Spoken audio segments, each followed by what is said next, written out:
Okay, so we have the pleasure of talking right after lunch. And so we're going to try to change this up. We're going to make it a little bit more interactive in that we're going to ask questions I'm going to ask questions of the panelists, but we're going to also start asking you to ask questions of us.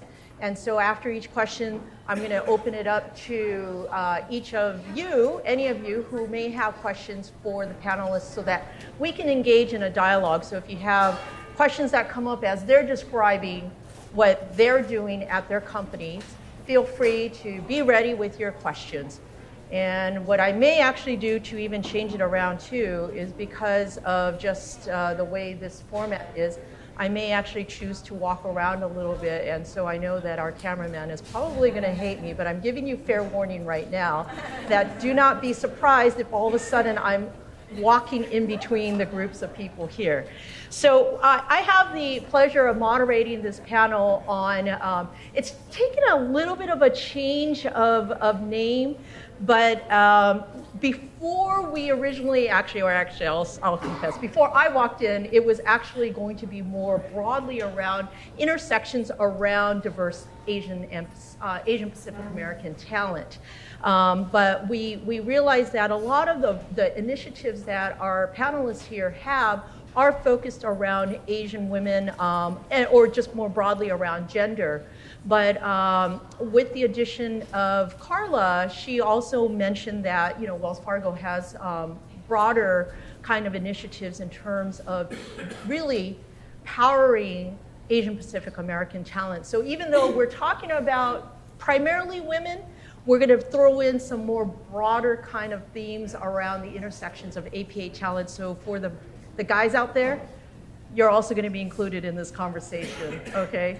But there has been over the last several months, we've heard a lot of conversation around, the lack of more women in places like here in the Valley, right? At Facebook, Google, LinkedIn, probably Uber, Lyft, and any of the other companies that are around here. And so there's been this really big outsized focus on it, which does also include Asian and Asian American women as well too. And so our panelists are going to be talking about it because it's not just limited to just the tech sector.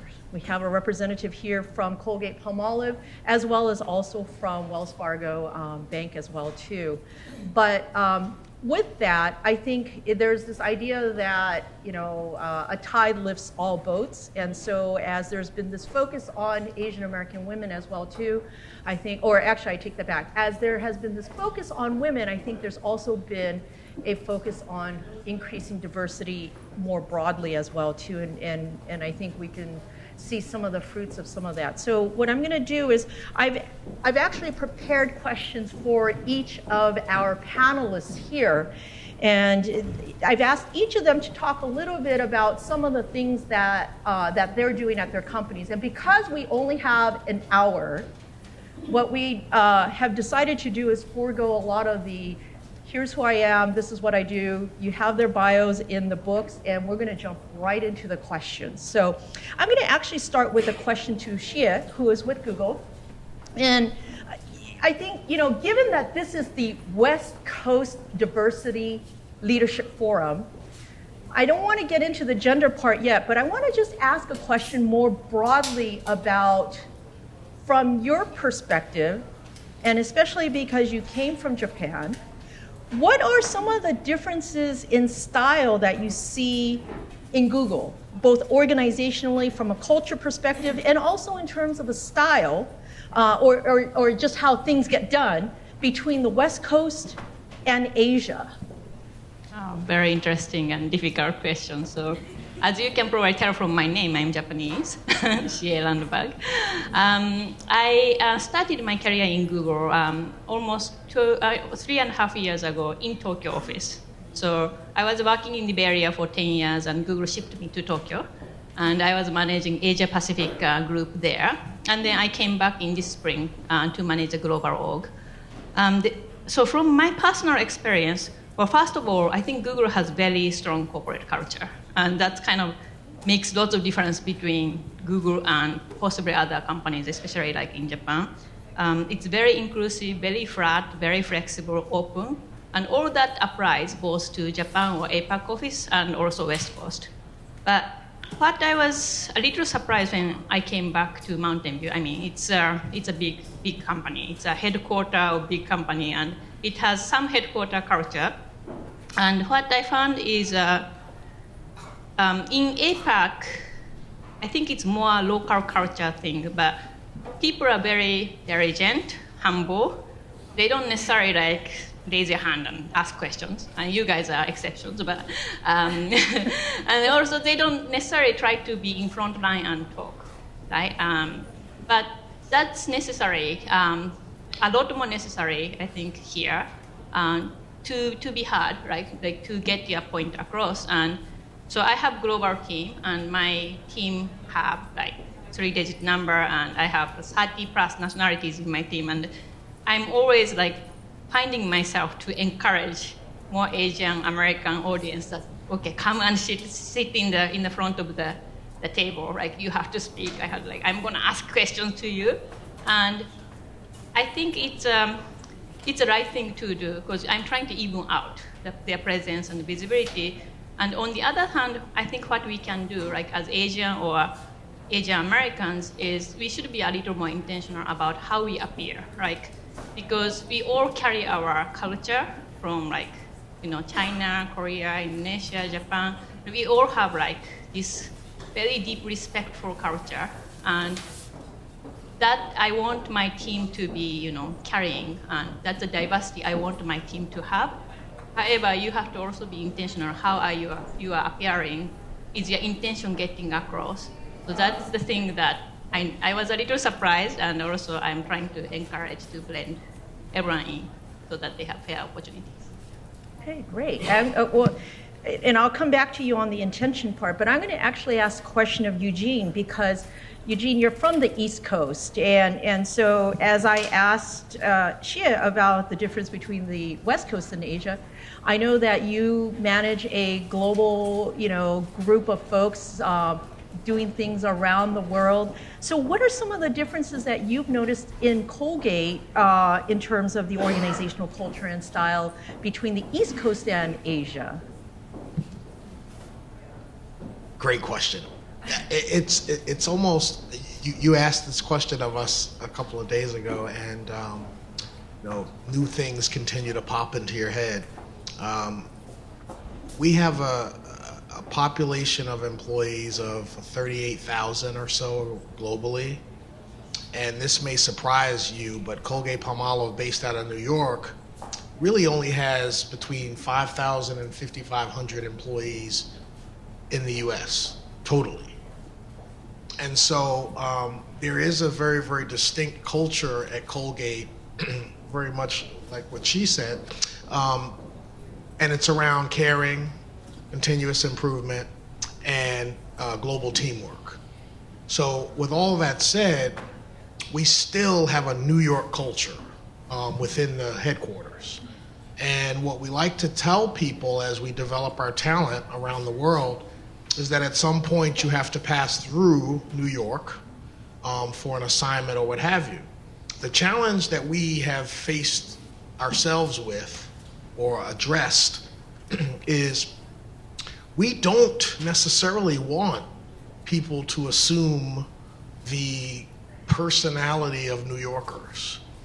The individuals that come in from some of our highest growth areas in the world, in Asia and the emerging markets, are leaders who are humble, who embrace teamwork, who don't necessarily want to take the credit for the work or the leadership that is promoting that growth.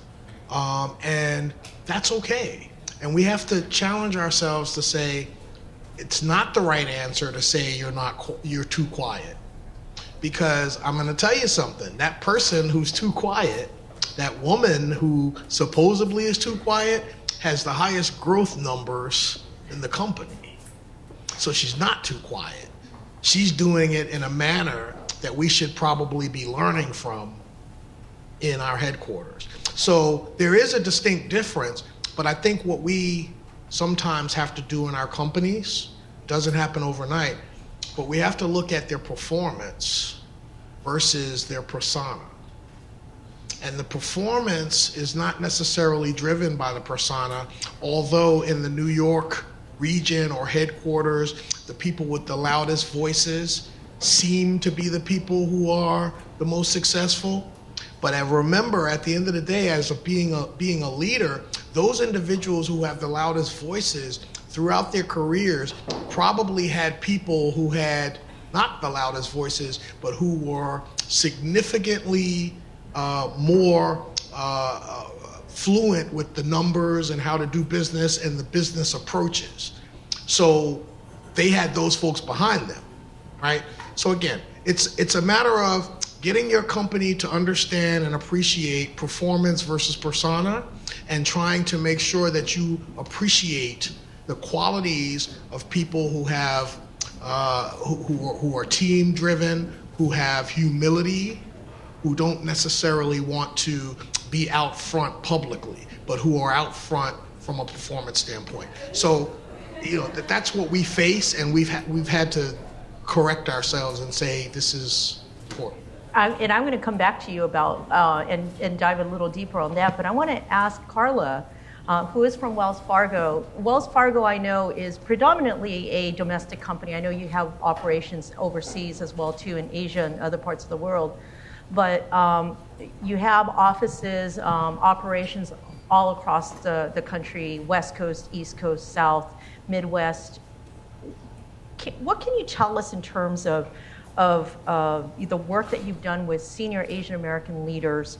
Have you noticed any regional differences or gender differences amongst these folks that you've worked with across the Wells Fargo company? Yeah, so I'll jump into that, and we work on one of the leadership programs together. So we have a leadership program for, it's called the Asian Leadership Program, and it's for our mid-career level. And that is taking a 2.5-day session, usually here in San Francisco, that we started a number of years ago, and taking a group of Asian professionals with instructors that all understand or are of Asian descent themselves, and taking that group through a leadership program together creates a unique experience for that group, builds their network, sets up a leadership platform for them. It's a very similar leadership platform that we have for all of our leaders, but it's putting folks into a unique setting and being able to take leaders and at their midpoint in their career and give them that experience sets the stage for future leadership development. So that's one opportunity in terms of continuing to build and grow leaders. And then, you know, kind of address the more senior leadership. There's just one thing that our CEO did, and a lot of this, you know, when you think about the commitment to diversity and inclusion and how we've evolved, we could get into, I think, a long story about how that evolution has happened. But we all know that we're continuing along this journey, the diversity and inclusion journey. And one of the steps that was key in Wells Fargo's history not too long ago was, you know, the question was asked, how about our board of directors?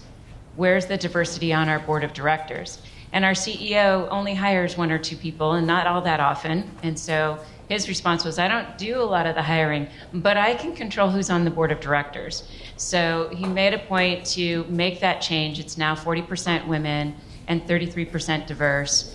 There are 2 Asian Americans on that board of 15. And it was very intentional to make those placements. And that was the example that was set from the top about be intentional about the work that you're going to do. And where you can make change, do so as a role model for the next level leaders. So we certainly have seen that change at the board of director level. And then you'll see at the next level, which are the you know, CEO's direct reports, there's been some very intentional development of some of the women of Avid Montepajai, and that intentional development, taking somebody who was leading, you know, from HR to moving them over to another line of business to creating a whole new group with all of the new innovation and new creative areas in our recent reorganization, but taking these individuals and moving them around to different parts of the company is a clear signal that we are developing that senior leadership talent We understand that we all have gaps in our development. We may not know a line of business or how it works, but being intentional as leaders about where that next development step can be and making that happen is part of the process. Given that Wells Fargo is a San Francisco-based headquartered company, one of the few based in California, have you seen regional differences, though, in terms of how leadership gets played out in the company? Other places like Charlotte versus Des Moines versus Minneapolis versus California. There's a lot of differences. We are definitely Minneapolis, Charlotte, a lot of Arizona. One of the things about Wells Fargo is that through merger and acquisition, it's grown. There's a number of hubs. So you get different centers of culture, and now our international team is growing. We have a few folks that were here earlier today from the international team. So note that there are international offices as well.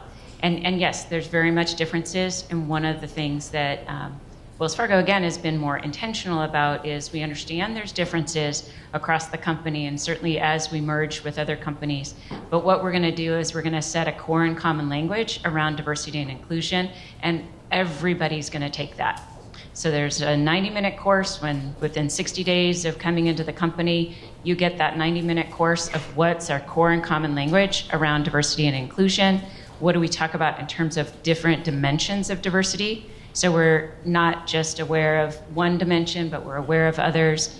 And the education continues on from that. And then I'll say from my role as a diversity and inclusion consultant, I work with a lot of the senior leaders on their understanding of bias, how it plays out, going through scenarios with them, especially when we're looking at talent.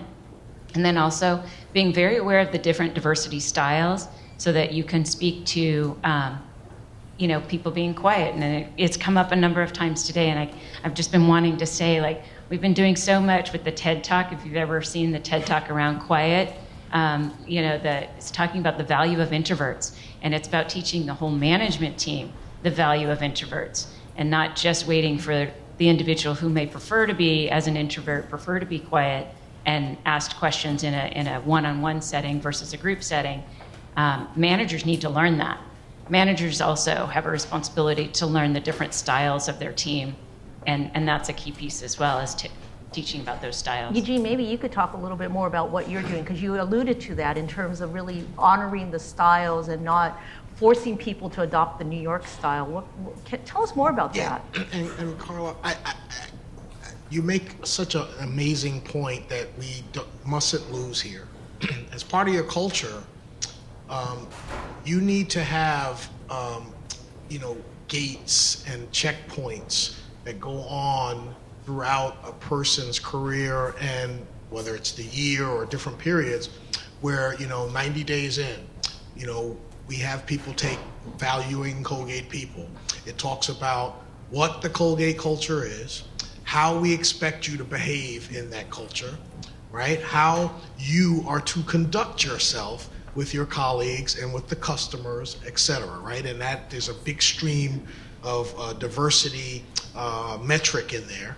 And then as time goes on, you add something else to the toolkit, right? We expect our managers and our people on the line to have a certain code of ethics, certain way of how they conduct and do business, right? And that includes diversity, right? We think about how different cultural norms around business practices are executed. We expect people to understand that, not just in their own region, but in the regions around the world, because we move people.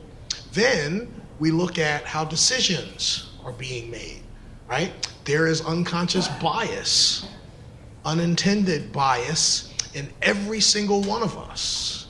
And so rather than trying to figure out who it's in or where it is, we recognize that it's in everyone and that it affects our decision making.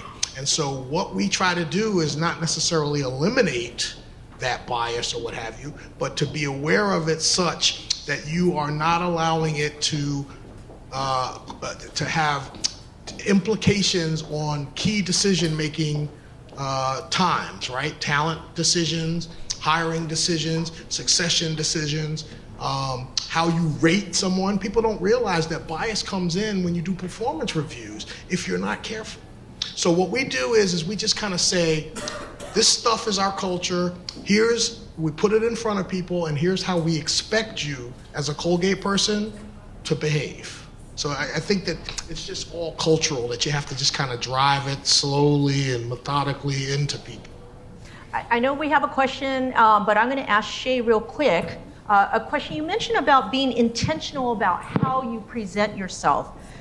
Can you talk a little bit about that? And then from there, I'm going to go to a question that we have in the back here. Yeah, so sure. So to Eugene's point, we also do unconscious bias and then bias busting. Once you are aware of biases, we want to bust the bias, of course, and everyone needs to get through the training. And so what we are trying to do here is to make sure that everyone can bring their full self, like full authentic self to work, right? Or the management should be aware of that, or the individual should be aware of that. However, in some cases, because of social pressure or institutional barrier or individual mindset or structural barrier, sometimes certain group of minorities may not be representing themselves right in their fair share at work. So for example, for women specifically, because of today's topic, we have a leadership program called Stretch, and I'm facilitator of that too. We had more than I think tens of thousands of women going through that program across the company, and the intention of that program is to start with awareness. What kind of environment we are in, what kind of world we are in, like what percentage of the board of directors in the US is women, right? Like what kind of evaluation criteria might be applied. And once you're aware with data and stuff, then you as an individual choose your intention. So meaning how do you want to appear? Who do you want to be? Where's your authenticity? How do you want to tweak it to be someone who you want to be? And we give this training to lots of women who are upcoming managers. They just became people manager, or someone who are one level or two level or before the director level. So we are trying to grow the leadership of women, and we want them to lean in, because sometimes also it's individual choices, like women, I have to take care of my kids, or I have to give the care to my family, and I'm the primary caregiver. Therefore, it's going to be harder for me to lean in and raise my hand for promotion, which shouldn't be the case. Really shouldn't be. Companies should do everything to make sure that they can succeed. In the position, we should educate their spouses if they need to, to be educated, but we should do everything to help to make sure that they can thrive. So that training is for leadership. We also have, if I may, internship program for women who stopped the career midway, they were working for more than 5 years, but they didn't work for 6+ more months, and then they can come to this program. Actually started in Japan, now expanded to India. So originally for women, now for both men and women. But whenever if you had a career suspension, you can come back and intern with us for 16 weeks for 30 hours, and then kind of get the feeling of what it is like to come back to work after a long period of suspension, and see find what you want to do next. So those things we really encourage and make sure that we as an organization and also as a community member, helping people to achieve what they are meant to achieve, right? So that's the part of I want to talk about. Great, and I'm going to actually come back to you. I want you to hold it. We have a question back here, and I want to also say, anybody else have questions, get ready, because this is going to be your time. So we're going to go to you, sir. So I'm going to exclude all the companies. Will you also introduce yourself? Okay, my name is Randall Yip. I work at ABC 7 News. I'm going to exclude all the companies up there from this discussion, because I don't want the panelists to think that they have to defend their own companies. So your companies are not part of this question. But the bottom line, whether it's gender diversity or racial diversity, the people making the decisions are white males. That's just a fact. And part of what I see is some white males out there feel threatened by the increasing numbers of minorities, how vocal we're getting, how we're gaining more political power, and they see their position at the top being threatened. How do we make make white males part of the conversation so that they don't see us as threats, but they see us as part of a coalition, or they see us as somebody that can help them achieve their goals for the company? Great question. So you want to, Eugene, it looks like you want to answer that. Go for it. No, it's an awesome question, and it's one that I often, as an African American person in charge of diversity in a major company, grappled with. I've been in the company for 15 years, and I've kind of said to myself at times earlier in my career, how do I actually affect change here? It's taken some time for us to actually think through an actual method, right? So, but first, what I do have to tell you is that what you're saying is absolutely right. I do have to say, though, that the company's culture, there are company cultures out there that I don't know that you'll be able to really crack, because I don't know that they want to make that change. In companies that do want to make that change and make it visible that they want to make that change, such as board diversity, the ability to move about the world regardless of your race or gender in terms of leadership positions, those things are signals to me, at least, that a company is serious about it. But there's one thing in particular that we've been able to do that addresses the issue of inclusion of the white male, and that is diversity leadership councils. These are groups of individuals who are in middle management, who are appointed by function heads as well as division presidents, and they're appointed to address issues around diversity as it relates to business performance. And so, for example, we have a diversity council, leadership council for North America that is appointed and they're on rotational terms. They're appointed by the president of North America. That council reflects the diversity of the business, of the customer, and of who we are trying to develop. And so on this group of 10 people, there are 5 white males, right? And those white males have expressed to us, where they in the past have felt excluded, that they are actually part of the solution and part of the fact finding in terms of what we need to do to better service our customers. And so that takes away the mystery of it, so you don't have a bunch of people going into a room and coming out with these decisions. It gives them the ability to be part of solutions, and frankly, some of the best ideas come from the white males in terms of what they see and how to develop people of color and women. So in our particular case, we have a company that is serious about it, but also we have an actual methodology around how we make sure that white males are included in the process. And I think that that's a start, right? It's not going to solve the issue, but that is a start. But the key is that you have to know when you're in a company that cares about it or not. Carla, it looks like you want to also weigh in on this. Yeah, too. I can jump in. We've been talking for a while, at least at our company, about it is not just the right thing to do, which we have a long history.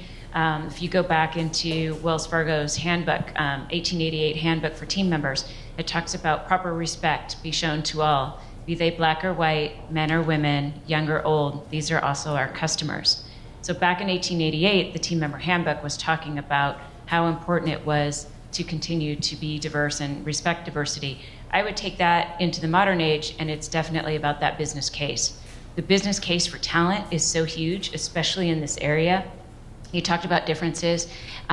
Wherever we're trying to find talent that has experience in math and good background, good solid project management, math skills, all the skills that we're looking for in professionals in financial services, that's a niche market to find, and we're continuing to need to compete for that talent. So any of my executives, and I work in the wealth brokerage area, they're very aware of the battle for talent, very aware of some of the retainers being given to our talent on the other side. And that business case is also a selling point to engage our white male population to be very on top of where are we finding the talent, what are we doing to continue to grow the talent we have. It's the business case, it's very logical, and I've been very successful in making sure that people are clear on what that business case is. I mean, very briefly. So I was facilitating the bias busting course once, and they're all kind of nationalities, different ages, and they said like, okay, who here never felt that they were a minority? Never, right? No one raised the hand, right? So everyone, including white male, whoever, like we are like, oh, I feel a minority because I don't use WhatsApp, whatever it is, right? With this globalization and technology advancement, everyone have chance or opportunity or challenge to feel like a minority. And that needs to be presented, that needs to be clearly stated. And to Carla's point, the business is pretty much global. There's not many companies which makes only products for white male, right? Clothes, jeans for white male only, right? Probably not. Right? Apps for white male only? Probably not. So you have to serve the customer. You have to provide good quality product that consumer would like to enjoy. And there's no option left for the companies that we don't engage everyone, right? So that needs to be proven, and we have lots of data to prove that, the performance part. And I think people are very smart and logical. When they see the data and then demystify all the mysteries, they get convinced and they align, and that's our hope too. Well, I think and last point, I think we're all going to become minorities at some point, even if you're a white male, right? We're all going to get old, and we're at some point going to have our aches and pains and stuff like that. So that would, and we may be technologically not advanced and not know how to use WhatsApp or Slack or any of these other things that are out there.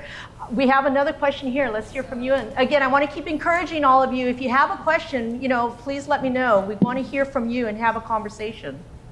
So, hi, Eugene. My name is Elizabeth, and I'm a director in the finance group for Pacific Gas and Electric. And I'm also, my second job is D&I champion for the finance and risk group at PG&E. The question I had was, we spent this morning talking about how, people of Asian descent, we talked about bamboo ceiling, glass ceiling, how we need to become more vocal and visible in order to break the ceiling and come into leadership position. And I really applaud Colgate and Palmolive for recognizing, I think what you said was performance versus persona, right? So I think generally Asian Americans are really good at working hard and, keeping our head down and doing a really good job. But the issue is, if you're not really out there and extrovert and really touting your own horn and being out there, and if you don't have that personality or culturally you have not been taught to have that kind of persona, then how do you rise to a leadership role? Or how does Colgate Palmolive manage that? That seems almost perfect for you to answer. We were talking about that. It's like so it's a give and take, right? It's a push and pull.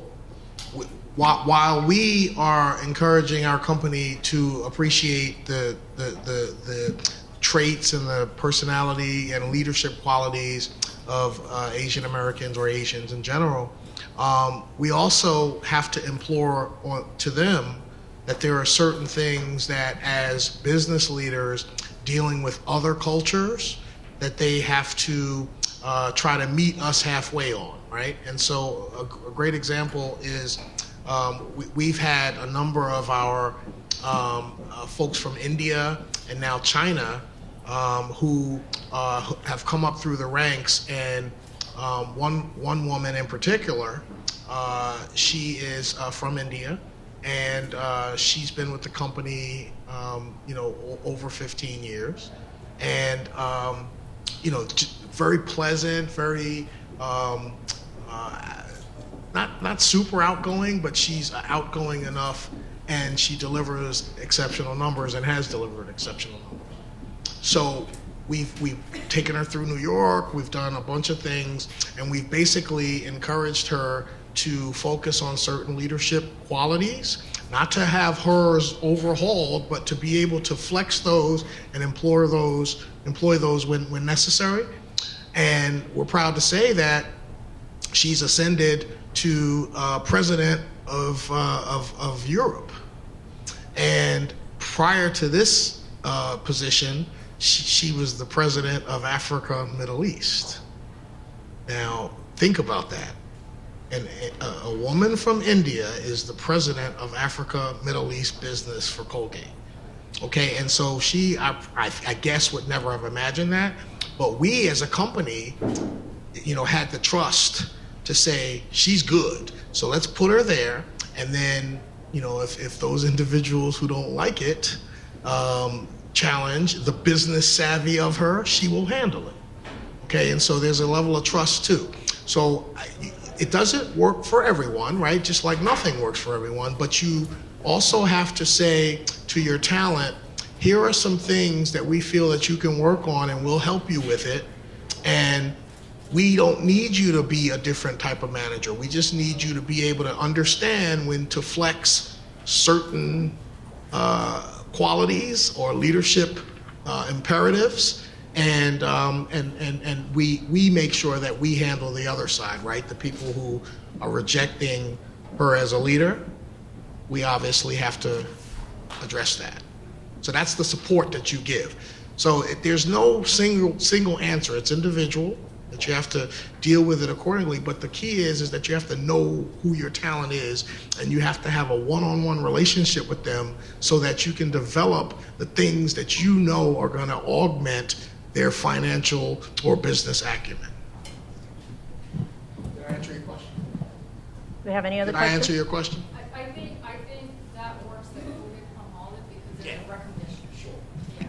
But if there's no recognition in the company that one mold, you just have a one Mold that that defines what leadership is, and that's a lot more difficult. And again, unfortunately, we have to realize that different things work in different places. Right. And, you just have to hope that Do you know company. what allowed, or what was the impetus for Colgate-Palmolive leadership or executive management to think that way, or Well, here's the reality. 85% or more of our business, our revenues come from outside the U.S. And when you look at where the growth markets are, they're coming from, places where the talent is driving that growth, and the talent is Asian or of different, Latino or what have you. And so if those are the areas where your customers are coming from, then you obviously have to realize that they're doing something right and appreciate the business impact that they're having. Okay, I saw another question, and I think it just goes back, just to recap, I think what we're hearing is that, the organization or the company culture does make a big difference. And I think if you're at places where perhaps it's not quite there, that doesn't mean that it's not going to get there, but it's really a question of what can you do? Because each of us individually can start to make change, but it does help to band together with other folks. I know that there's ERGs within a company, and oftentimes instead of you going as a sole representative of yourself, you could go as the representative of your Asian ERG to start pushing the company in a direction that is going to really appreciate, I think, the differences. I think in this case, Colgate, there was other factors, especially because a significant part of their business is outside of the country. But even if you're not, Wells Fargo, a lot of their business is in the U.S. and they're really leveraging that. Google is a global company, and they're also leveraging that as well too. I'm going to go to another person here who has a question. Great. Hi, I'm Steve Terasaki, and I'm an executive leadership coach. One of the questions, you're all from very large companies. My question, particularly here in the Bay Area, where so much of it is entrepreneurial in its kind of aspect, so much of what Asian Americans bring to the table is this expert technical background, and then wanting to get out beyond corporate America to become their own entrepreneurs. And I know Google is very much at the forefront of allowing new startups to happen within the Google umbrella. What are you doing to allow Asian Americans to have the necessary leadership skills to know how to then take their innovative product or service beyond just the corporate umbrella and to really succeed at doing so? That's a very good question. In terms of like entrepreneurship, encouraging innovation, we actually do it to everyone. Like, doesn't matter the race, like Asian Americans, of course, Hispanic, African Americans, and everyone, whites.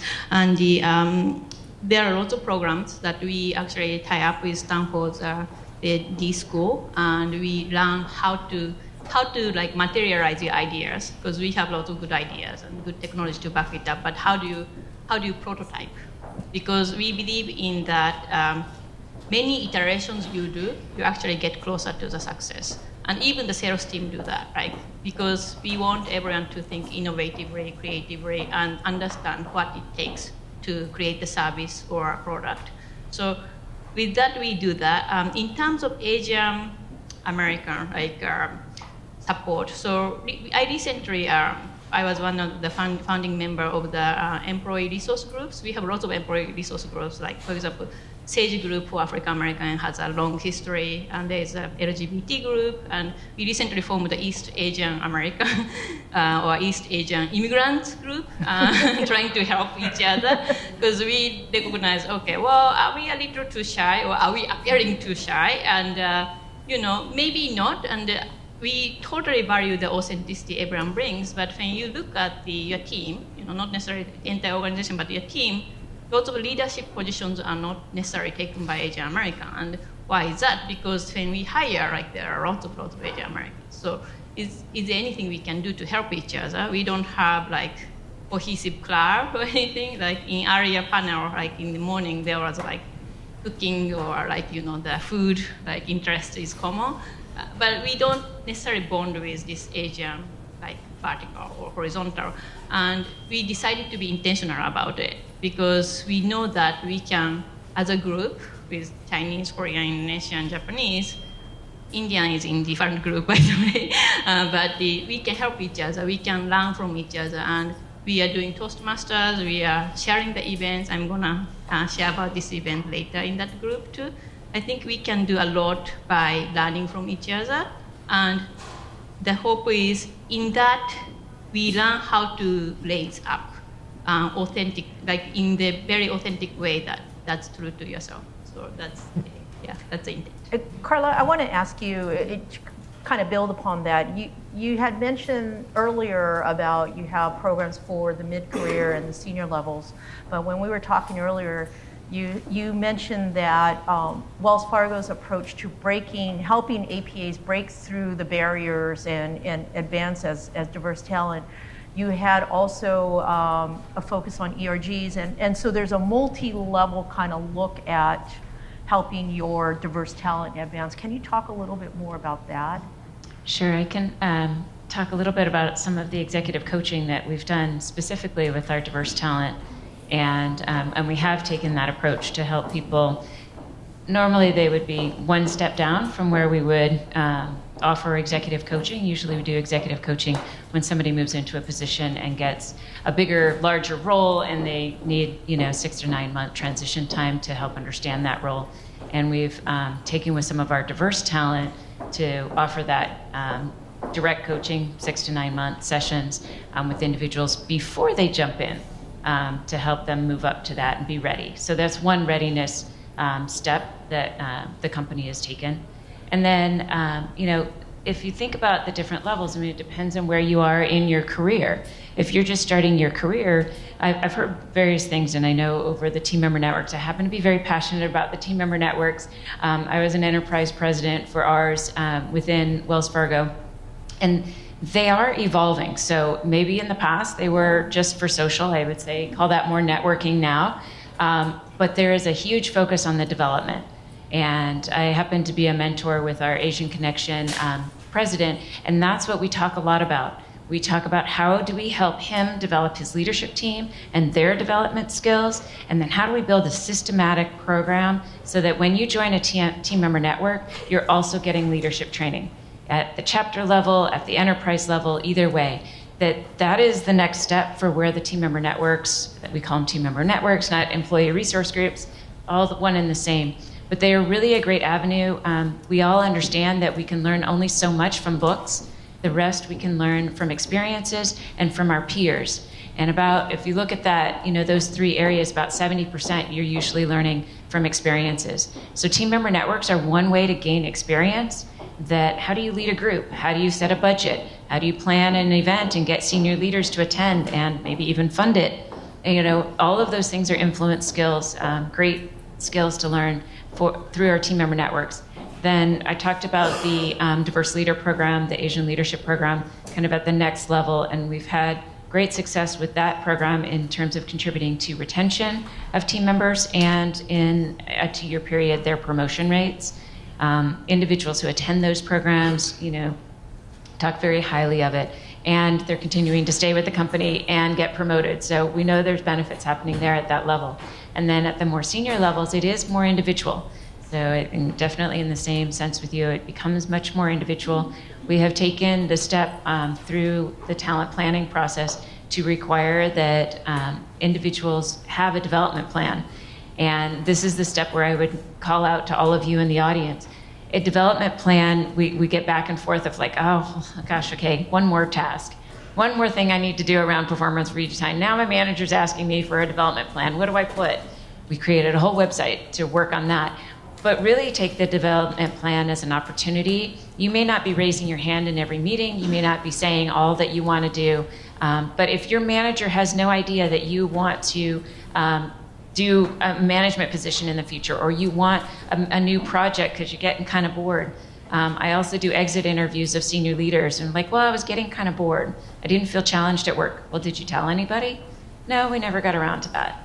So I would say I would put it back on you that take that development plan as the time to really flesh out what you want, put it out there in that one-on-one setting.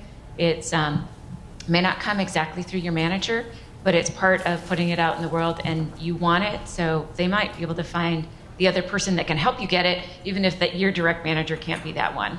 So those are a few things. And I'm going to just stay with you for one more thing because I'm going to come to Shie afterwards. But she mentioned that at Google they have a mid-career internship program for now men and women who have left to, I'm going to assume, have a child, but also maybe care for an elder or something like that. And I know, Carla, you talked about some of that. That's some of the challenges.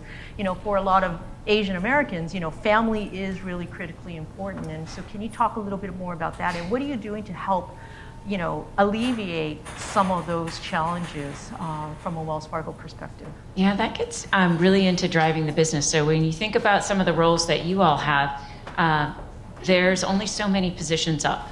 It just might be a limit of how many positions there are up above you. And we have individuals who, I think about it from our branch managers. If they go into a district manager position, there's 10 branch managers usually for each one district manager. And then if you want to go from district manager to regional president, that's an even smaller group of individuals. So the opportunities narrow as you go up the ladder. And we have individuals who have, performed great. They're definitely high on the performance rating, but their opportunities to move up are just flat out limited. And so in order for them to get another opportunity, it may require that flexibility. You mentioned in your career that you've traveled different places, different countries. We have two sides of that coin when I was talking to folks in advance of this. One, where people are caring for people here, so whether it's younger or older, they don't feel they could move. So they're not flexible to the move. And then you have on the other side where folks want to move, but they want to move international, and we're just not there yet as a company. And they're like, but I have connections over here and I want to go. It's individual around how to manage to each of those situations. That's why I talk about the development plan, because there are sometimes opportunities that you haven't even thought of. And we may not be able to do the first thing you've thought of, but there might be something else. So continuing to have that conversation, because there are challenges as it depends on each person's unique situation. And that's what sometimes causes people to, we've heard in our exit interviews, I felt like I had to move, in order to move up, I had to move out. And that, of course, makes all of us in the corporate world very sad because we want to find option B. So help your team find option B for you. It might exist. So Shie, I'm going to ask you to come back to that mid-career. It's a really interesting kind of topic because, like I said, at some point everybody is going to get older. What are some of the successes that you've seen from that program? So I can't share any stats on this, but we had for the first program we did, we had 2,000 resumes, and then we got handful of them in, and then they completed the 16 weeks, and some of them got the job at us and in other companies as well. And we encouraged other companies to do the same. And there's one company who just started it in Japan, very similar program, and that's only for women. But so. If more companies do this kind of thing, to reintroduce you to the career path, you can come back on the track, right? That would be really giving the opportunity to individuals, and it's an opportunity for the companies too, because we want good people, right? And as long as you bring the value to the table, right, that's what we want, regardless of whatever the ethnicity or diversity or other diversity you might have. So it's a win-win, and we would love to see it expanding to other countries. Eugene, I'm going to ask you about that question, but more broadly from a U.S. perspective. Do you think something along the lines, or maybe I shouldn't, that's not a fair question. Let me rephrase that. Let me say, what is Colgate-Palmolive doing to help alleviate the the kind of family kind of challenges that folks may have, whether it's Asian and Asian Americans or other diverse talent in terms of taking care of young kids or leaving to have kids or taking care of elders, and other things like that. And especially because you are looking at a global workforce, I'm sure that some of these family issues also come up in other places. Can you tell us a little bit about what you're doing? I'll be frank with you. Some of our most successful people in upper management have worked through the family issues. I mean, not too long ago, we had an assistant general counsel for our company, for the whole company, the number 2 lawyer in the whole company. She had, I think, 5 children in 6 years. Wow. And every one of the times that she returned, she got promoted because she was so talented. She was just really amazing. And I think that what we just ask of people is to just really, really push yourself and think about being really frank with us about what your life plans are. And then we try to figure out through our annual individual development planning process how we can leverage, the talent and the acumen that they may have around what they are looking to do. And what we found is that we've really been very successful, more successful, because we would challenge ourselves that we would never ever have been able to find someone as talented as her anywhere else, regardless. I mean, she was, coming back from maternity or taking time off, but honestly, her brain kept working, she kept producing, she kept giving us the answers to what we needed to solve, and we worked around what her life, and then we developed such a loyalty from her that it was just really pretty amazing, and we found that to be a really good model to use. Sometimes it doesn't work, but when you're frank with each other, what you find is that in some way, shape, or form, those people deliver something to the company as long as you allow them to do what it is that they want to do from a balance standpoint. So again, I mean, it's, it just stuff doesn't work for everybody. It doesn't work for every company. There are some places that would say that you need to be at your desk from 9 to 5 every day. And that may work for those companies, but I think in a talent-based society where you're fighting for that talent, if you have somebody who is a superstar, you need to figure out how to have them be part of your organization. And that's it. And if you can't do that, then you're going to keep, having to hire people, and the continuity gets broken. And there's one other thing that I wanted to add to something quick about the entrepreneurial spirit, right? One of the things that we have tried to tap into with the limited, we go to the pyramid where there are only a certain number of top jobs. What we found to be very successful in addressing professional development, entrepreneurial spirit, and encouraging it, as well as the leveraging of that millennial talent that comes in that wants to have some community impact. What we've done is we've started to identify very, very targeted not-for-profit board opportunities. So we've worked with a lot of community organizations that are in the not-for-profit world that are basically addressing issues that our consumer base is telling us are issues. For example, oral care for youth in underserved communities, things of that sort, right? And we are finding these not-for-profit opportunities, and we are taking our high potential talent and asking them to consider those board opportunities, and then we support their efforts on those boards. What that does is it gives them a connection to the community, but it also allows them to develop leadership and business operations acumen while serving the community. The other thing that we've done is we've employed a global innovation fund where we set aside $2 to $3 million a year, and anybody anywhere in the company can make a recommendation on an innovation of any sort, not just a product innovation. But the key is, in order for that innovation request of $50,000 to $100,000 to be approved, they have to do a project plan. They actually have to identify the leaders around the company who would help them with it cross-functionally and gain their agreement to work on it. And then they have to submit a business budget proposal to how that's $100,000 will be spent.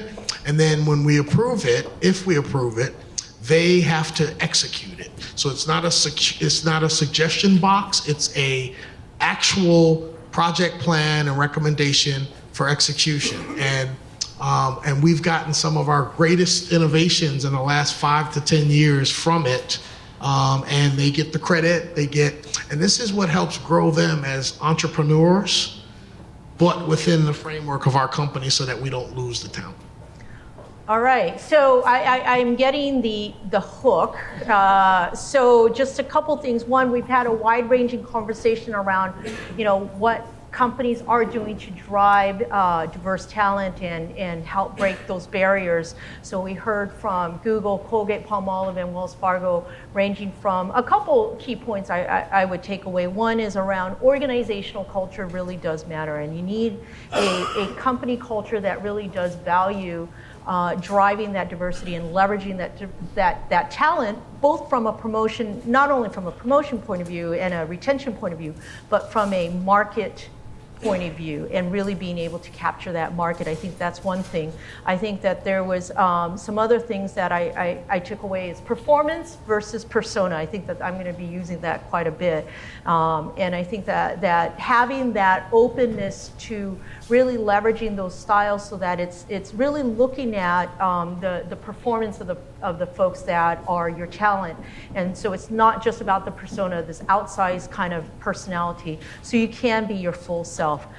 We also heard about in terms of, really being able to look at how we can leverage styles that are not the kind of the Western norm, right? And really being able to say, how can someone who is quiet be able to really move up as a leader, and that there's multiple touch points, both from a larger group perspective as ERGs to your mid-career to maybe a more individual approach for your more senior leaders. There's different ways to, in a sense, really attack the problem. And I think we heard that wide-ranging kind of ideas while we were here. So I want to say thank you to our panelists. I did, if I can be indulged, I did ask them to give, because this is a Buck G question that I was asked to ask, and which is, okay, so we have this great conversation, so what?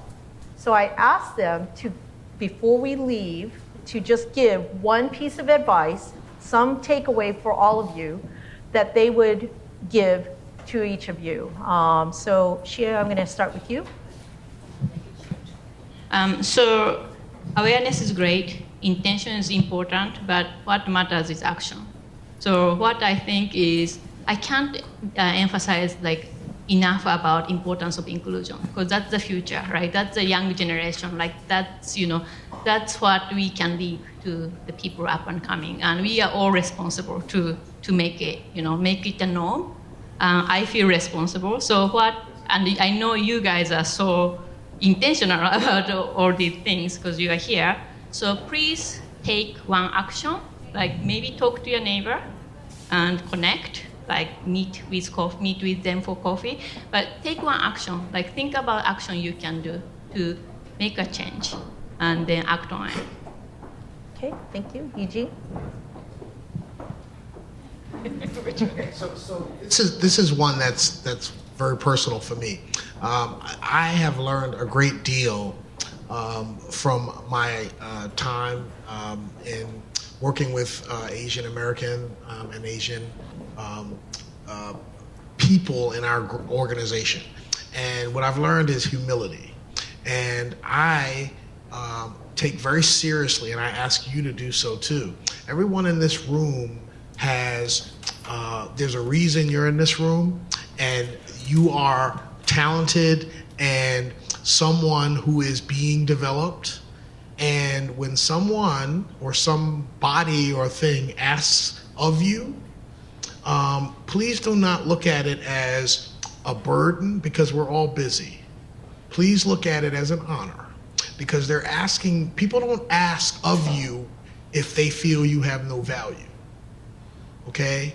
I got on a plane this morning at 6 in the morning to come from Scottsdale, Arizona, and I'm getting back on a plane to go on a red eye to New York to be at a meeting at 10 o'clock in the morning.